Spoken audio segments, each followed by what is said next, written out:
Rosso a été fortement impacté et c'est pratiquement tous les acteurs qui ont été impactés. Si vous prenez l'État à travers la douane, la fermeture de la frontière s'est traduite automatiquement par une baisse des flux et donc une baisse des recettes douanières. La fermeture de la frontière au niveau de Rosso a entraîné l'arrêt des activités de transport fluvial,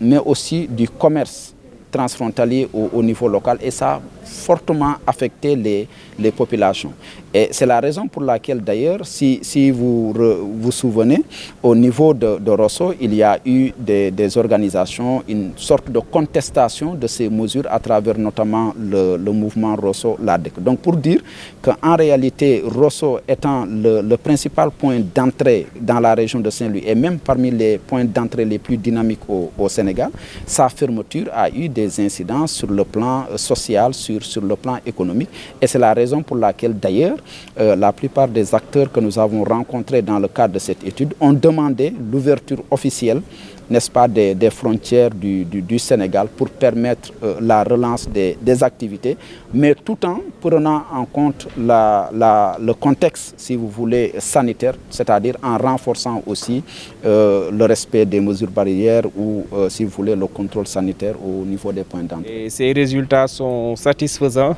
dans la mesure où les fers de lance qui sont les services de la police, des douanes, de l'hygiène publique, qui sont toujours en première ligne pour d'abord montrer la posture de l'État du Sénégal, mais aussi apporter une réponse au Covid, ont été conviés ici pour partager avec eux de cette expérience. Et il se trouve aujourd'hui que ces agents sont beaucoup plus outillés, plus formés et plus informés pour ensemble apporter une réponse collective et commune à l'impact du Covid.